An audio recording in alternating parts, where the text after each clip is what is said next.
Alrighty, welcome back, Recording in everyone. progress. No problem. Welcome back, everyone. Jeff Robertson here, representing the Business Enterprise constituency. And as we return to our agenda for the day, we are looking at updates to our sector standards to reflect our revised topic standards such as biodiversity, climate change, and energy. So I believe we have some remarks from Nora. So over to you, Nora. Thank you very much, Jeff. My name is Nora Puro. I'm a senior manager at the GRI Standards Division, and I've been leading the work for oil and gas, for coal, as well as mining standards previously. So I fortunately had a good basis to start doing this work. A very good morning to everyone. So I wanted to start with a very quick reminder of how a reporting section is structured in a sector standard. Acknowledging we have new GSSB members who may not have this top of mind, so just a quick reminder.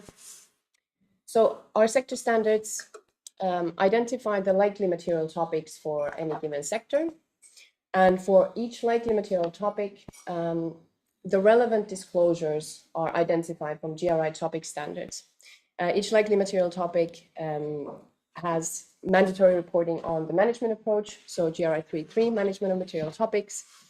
There may be sector-specific additions if those are identified. And then the relevant disclosures from the topic standards are listed. In this example on the slide now, this topic is local communities. So we have listed the two local community disclosures for this topic.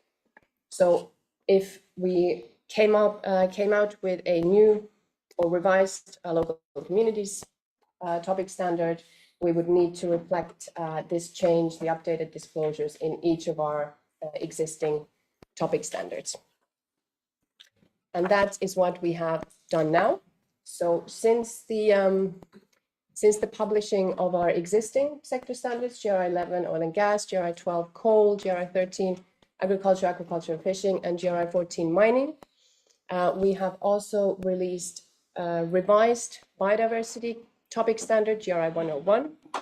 And yesterday, of course, were approved the energy topic standard, as well as climate change, so GRI 102 and 103. And in order to preserve the linkage between our topic standards disclosures and the existing sector standards, we needed to commence this alignment project.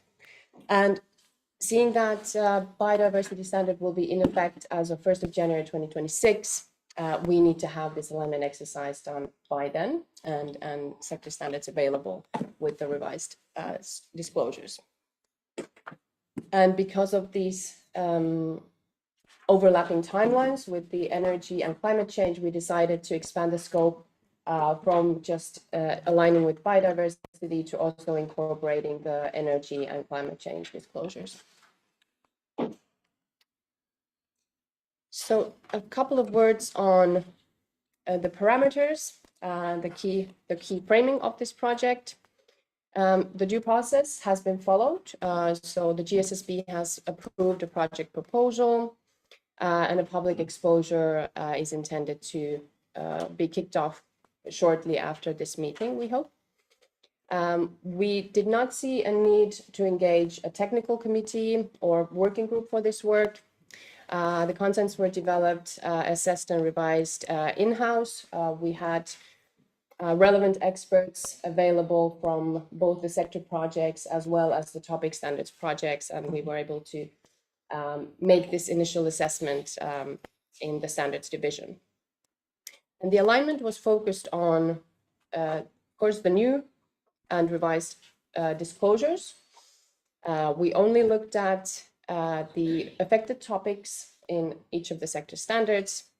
We assessed new disclosures and made a gap analysis for revised topic standard disclosures, as well as had a look at how they relate to the additional sector disclosures, whether something was now covered that wasn't in the former existing topic standard. A couple of words on the timeline.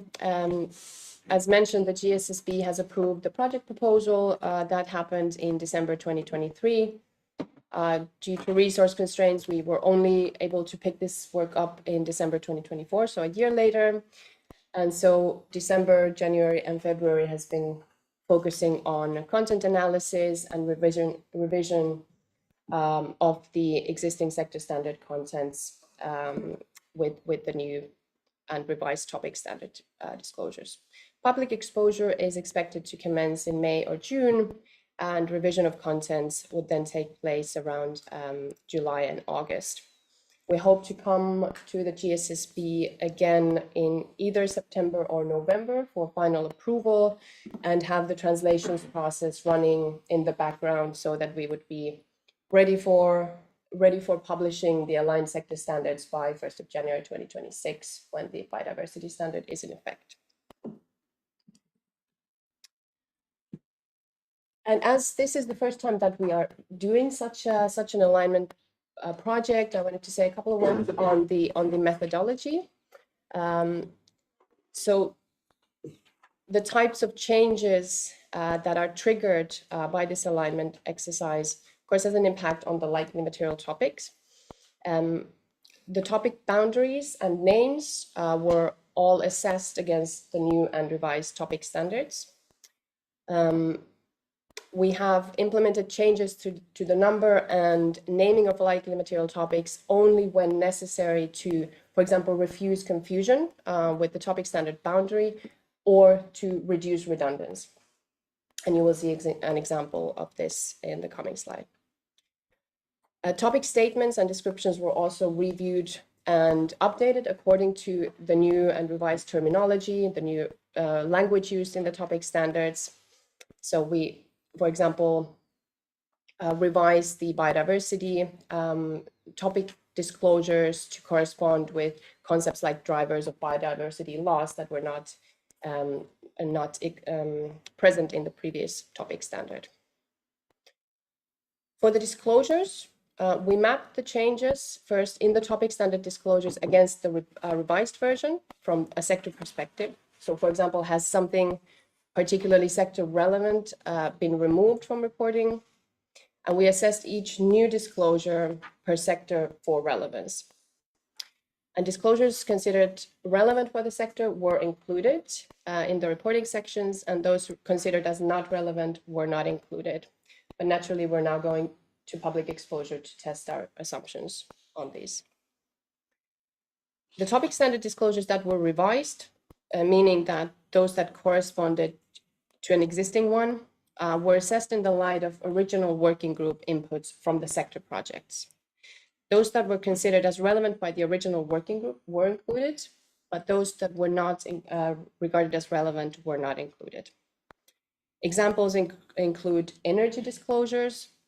Those were not listed in the agriculture, aquaculture, and fishing standard as relevant, and hence we have not listed them as relevant in as per the alignment project either.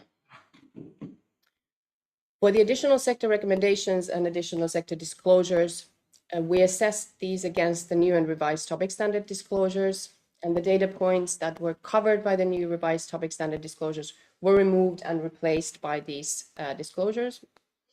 And sector reporting that was not covered by new or revised topic standard disclosures were maintained, but they were also aligned for language and placed in the correct structure under the relevant topic standard disclosure. Of course. Sorry to interrupt, Nora.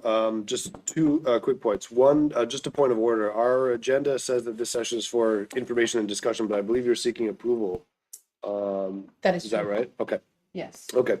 And in view of the time, I noticed you have a few slides remaining, and I want to leave at least 10 minutes so we can discuss before approval. So if you could just please be mindful of that in the presentation, that'd be great.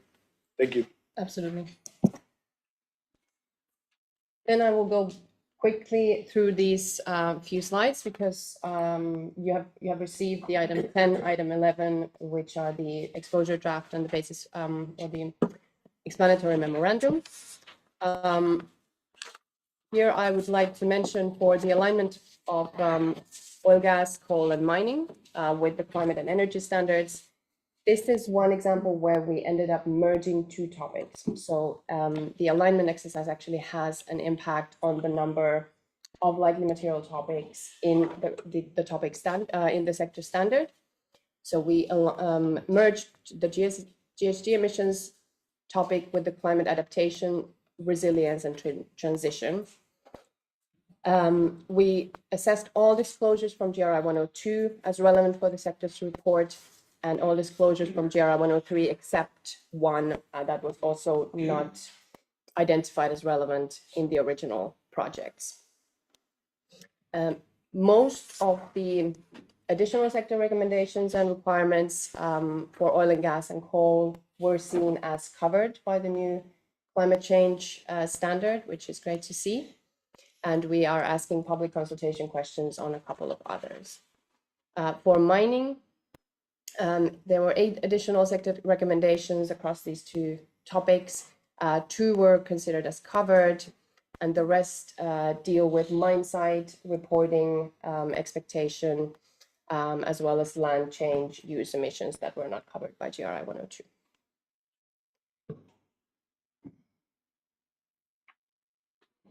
For the agriculture, aquaculture, and fishing, we made a different decision. We decided to keep these 2 topics separate because of the original working group decision to treat air emissions as a whole instead of having GHG emissions as a separate topic from air emissions. So here it made sense to stick to one topic on emissions and one topic on climate change.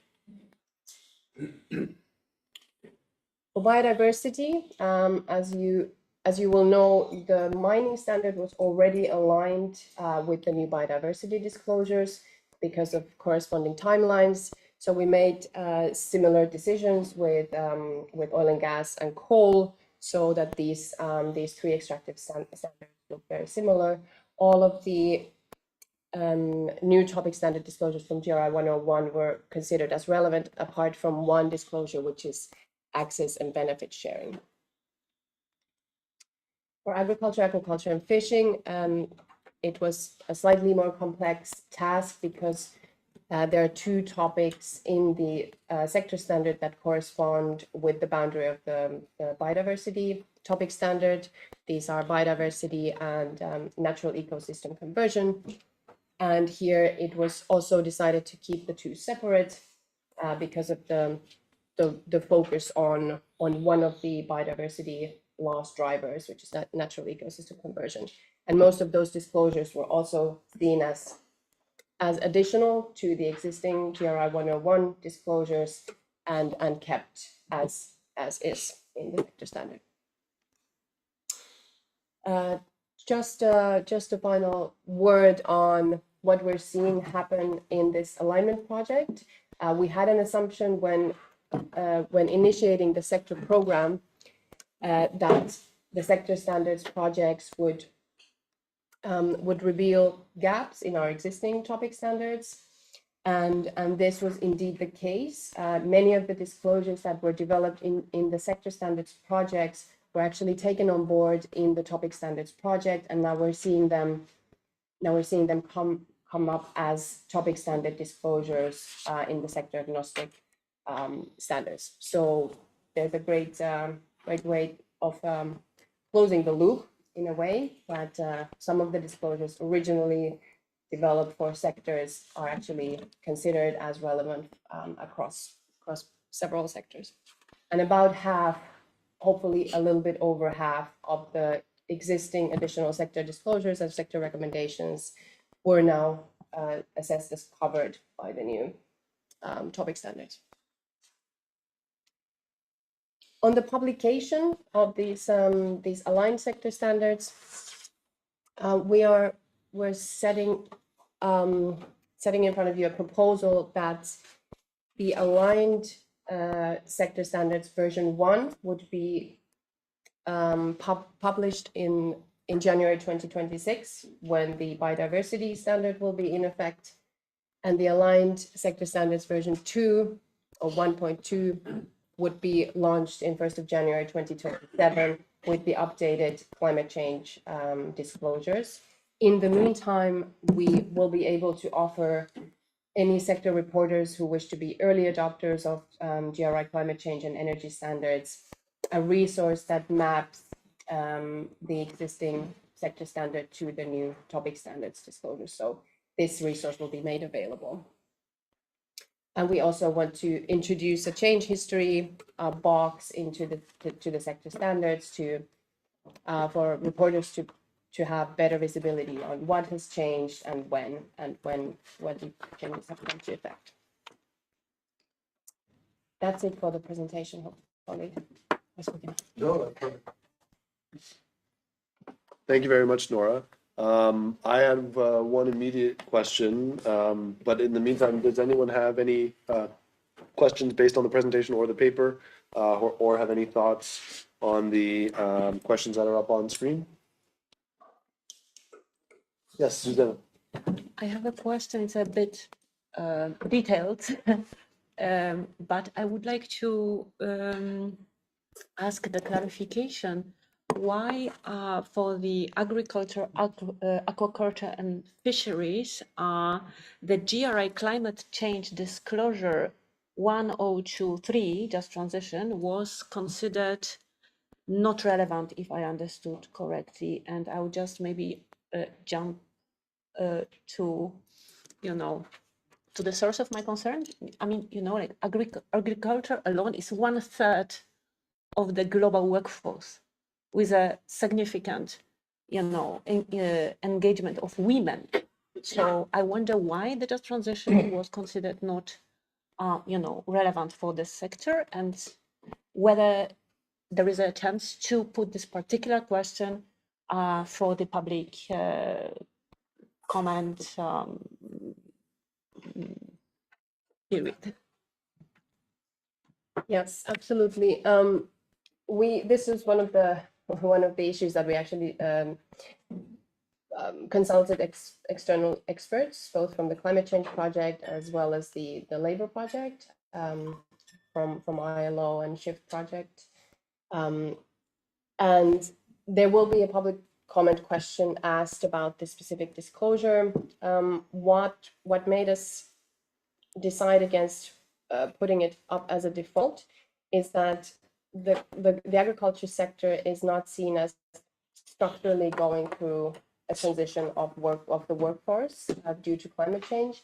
There are impacts on the workforce due to transition actions and adaptation actions, but those are already actually reported in GRI 1021 and 1022. So there's a description of the impacts of the transition plan as well as the adaptation plan on workers, on communities, indigenous peoples. So that descriptive part is already covered in the two first disclosures in the climate change standard. And the third disclosure is really, we see it as mostly intended for those sectors that are undergoing structural transitions of the workforce, and as such, a more critical disclosure. But of course, it doesn't mean that a company wouldn't be able to report that. They can, of course, if there are large, major impacts for an individual company that requires this sort of reporting, they're free to do so. But we saw it as not necessarily relevant for most organizations in the sector in such a scale. So I wonder if that particular subject can be indeed maybe addressed again with some prominence during the public consultation. Absolutely. Thank you both. Rebecca. Thank you. I have a question regarding the topic standards and how you have considered TNFD criteria. If you have considered if there's a mapped alignment with TNFD. The scope of the alignment project was purely to map our existing sector standards to the new and revised topic standard contents. So we have not Gone out. No. Just specifically on the TNFD, as part of the launch of the biodiversity standard, we have done the mapping with the colleagues of the TNFD, and so that is available. So the changes that we're introducing here would just bring the topic standard into the mix with the sector standards, but all the supporting guidance on the well, commonalities between the TNFD approach on the impact side and the biodiversity side, that's available publicly. Great, thank you all. One quick question I had, Nora, is I believe yesterday when we approved the climate change and energy standards, that the name of the climate change standard will be revised. So I think that would have to be reflected as a proviso on our vote, should we approve. Any other thoughts or questions, particularly in answering the questions on the screen?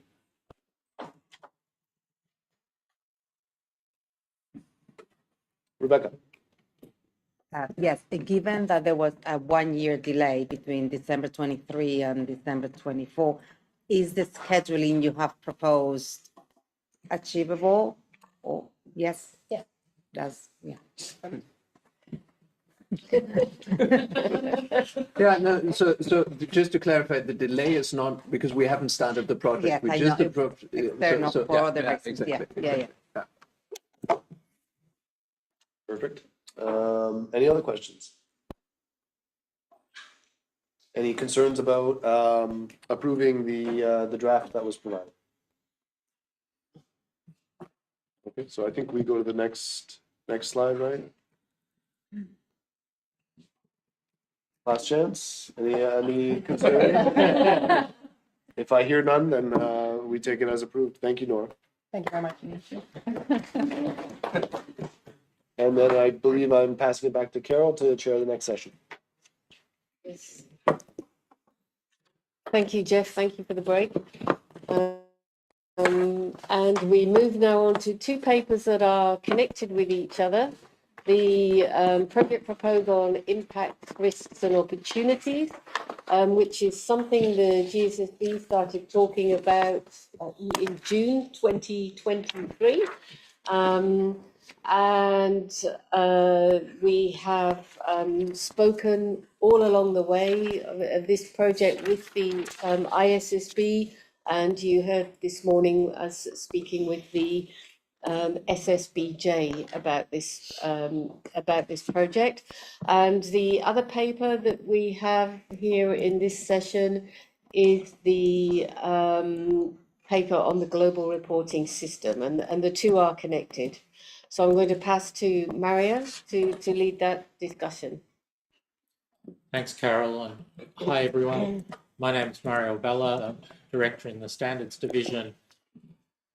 So in terms of this project, we've particularly for our new members, we've taken you across all of our standards because you had topic standards yesterday, sector standards this morning, and now we're into the universals. So baptism by fire. So as part of promoting the global corporate reporting system, we need to clarify how global standards fit together. So namely how our standards fit together with the standards produced by the ISSB, and the GRI standards, the ESRS and the IFRS standards all utilise these concepts of impacts, risks, opportunities along with dependencies, and often they get conflated. So this project isn't aiming to look at what do those things mean. We think that the impacts of the organisation, risks and opportunities to the organisation, and the dependence of the organisation or its business model on scarce resources. We think those concepts are well understood. Where the guidance is needed really is the relationship between those concepts. So this isn't just a matter of curiosity. So we're not just looking at this because, you know, it's interesting to look at the relationship it's actually really critical because this goes to how organisations identify, manage, and mitigate impacts, risks, and opportunities. So this is a very practical project, and that's why we're suggesting to the GSSB that what we need here is guidance to really help prepare us make those connections and really link it back to, and we think that's currently missing in the standards in terms of linking this relationship back to the way in which organisations actually manage risks and opportunities and impacts. So what's included in the project? Practical guidance based on the concepts. We're not going to open up the concepts. And really looking at this idea of identification of risks and opportunities that flow from most significant impacts. And then how to use impact disclosure in financial reporting. Because one of the key things about this project is it's all about the relationship and looking at the complementary nature of information rather than saying, well, on one side of the table you have impact, on the other side of the table you have risks and opportunities. They're actually inextricably linked. And so this is what this project's about. So today we're bringing to you this draft proposal. We've already started to do some research. If the project is approved, we think it will take about 15 months. Again, why is it taking so long? Because we need to go through due process. And I think one of the key parts of this project is really socialising the understanding. And so that takes time. And so we think that it's important to have a working group because we don't want this to be guidance that's quite theoretical. We want it to be very practical, to actually help people in companies, in other organisations, to make these connections. So we're looking for a GSSB sponsor. There can be more than one if people are keen. We will establish a working group of experts, and we also think that this project will be very helpful for the GSSB's standard setting activities because it will help to identify where we would require a disclosure vis-a-vis ISSB might require a disclosure, and really how the interplay between those disclosures. And we'll talk a little bit more about that in the systems paper. So, oops, sorry. So I'll pause there, Chair, and really open up for discussion. Thank you very much, Mario, and thank you for the paper. I guess it's worth reminding people that we did hear from David Atkin yesterday, the CEO of PRI, talking about their pathways, and pathway C will focus more on impact. And he explicitly talked about then the need to start the thinking from the most significant impacts. And we also heard from Paul Munter yesterday, again talking about the need to start with the most significant impacts. And he gave some really good examples about how ignoring those most significant impacts meant that risks weren't identified. And this morning we've heard from the chair of the Japanese Sustainability Standards Board. They wish to work with us on this project, and in their case, they have a very strong multi-stakeholder thinking within their large companies. A large proportion of those companies that will use the SSBJ standards already use the GRI standards because of that multi-stakeholder focus. And therefore, it's a good jurisdiction to get on board to work on this guidance. And we've also shared the paper with one or two other people comments back are not public and not to be recorded. But over the time that we've been talking about this, I think it's fair to say there is strong support for this this approach. I'll open it up for GSSB members to comment, ask questions. Tomu and I'll call on Chilendra as well, because he has been thinking about this with clients as well, I think, and perhaps Anna also has been thinking that way with clients too. Tomu, do you want to start? Yes, and thank you very much, Tomo speaking. And given like SSBG's willingness to work together with us, and I would be happy to help and showing my willingness to sponsor and this project.